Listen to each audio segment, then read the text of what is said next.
où les hommes étaient malheureux et tout le monde pleurait.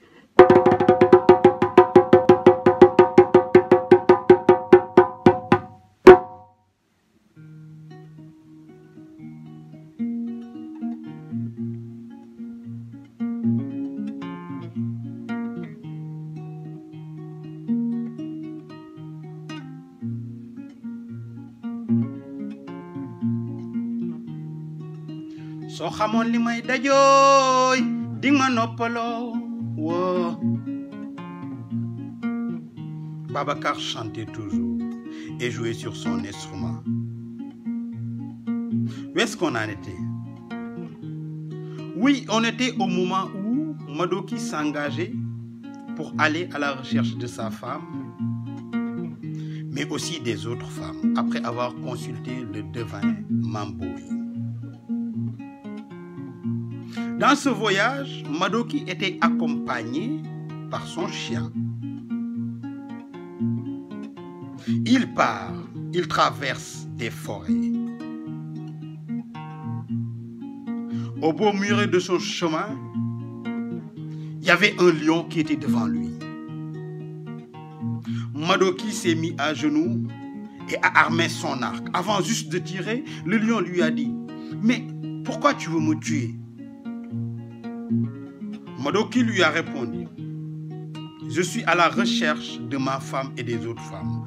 Et tout être ou toute chose qui se met devant moi ne serait plus un obstacle parce que je vais m'en débarrasser. » Le lion lui dit « Non, je ne me mets pas devant toi comme obstacle. Tu sais, ce qu'un homme peut faire, deux pourront le faire mieux. Et ce que deux pourront faire, trois pourront le faire mieux. Moi, je veux juste t'accompagner pour aider ces hommes qui pleurent à chaque fois. Parce qu'on entend leurs pleurs depuis ici. » Il lui dit donc, dans ce cas-là, viens m'accompagner. Madoki part maintenant avec son chien et le lion. Ils étaient en route.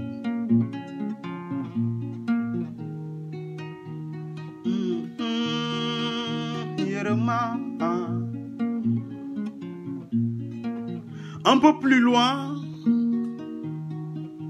il y avait l'aigle royal qui était dans les airs en train de tournoyer au-dessus de leur tête. Madoki, courageux qu'il est, a encore armé son arc pour abattre l'aigle qui est en train de les déranger. L'aigle a suspendu son vol et il est venu jusqu'au niveau de Madoki et lui dit « Pourquoi tu veux m'abattre ?» Il lui dit « Tout être qui se met devant moi comme obstacle pour m'empêcher d'aller chercher ma femme et les autres femmes, je vais l'abattre sans hésiter. » L'aigle lui dit « Non, je ne vais pas t'en empêcher. Je veux juste venir avec vous parce que ce que trois êtres peuvent faire, quatre pourront le faire mieux s'ils s'entendent. » Il lui dit « Dans ce cas-là, tu peux venir avec nous. » Et Madoki continue son chemin avec son chien, le lion et l'aigle. Ils ont marché pendant longtemps, pour plusieurs nuits et plusieurs jours. Arrivés au fleuve, ils ont traversé. Et de l'autre côté, c'était le matin. Le lion a dit « Madoki, je vais creuser un peu. Comme ça, on pourra se cacher à l'intérieur et attendre l'antilope. » Le lion creusa un trou, un grand trou même, et tout le monde était dedans. Silence, ils attendaient tranquillement l'antilope. Et au beau milieu de la journée, l'antilope s'est pointée pour s'abreuver.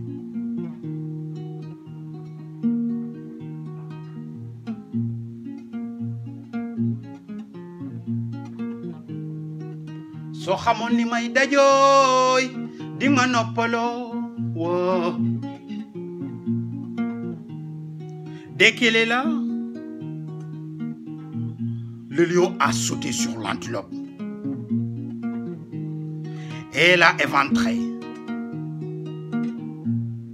Dès qu'il a éventré, le petit qui était à l'intérieur saute et commence à courir et le chien a sauté sur lui, sur elle du moins.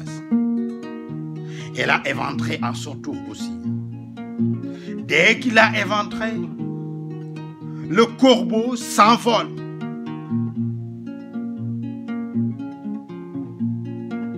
Mais dès qu'il s'est envolé, l'aigle était à ses trousses. Et à son tour aussi, il a éventré le corbeau. Et dès qu'il l'a éventré, l'œuf tombe et roule vers Madoki. Et Madoki l'a cassé. Et dès qu'il l'a cassé, il a entendu les cris des femmes de l'autre côté du fleuve. Oui, les femmes étaient libérées. Madoki montre sur le lion et il s'est mis sur la route du retour avec toutes les femmes pour aller au village et tout le monde chantait. Ils ont été accueillis par tout le village et tout le monde était heureux de retrouver sa femme. Il y en a qui étaient heureux de retrouver leur maman. Il y en a qui étaient heureux de retrouver leur fille. Le roi était surtout heureux de retrouver ces hommes qui ont arrêté de pleurer.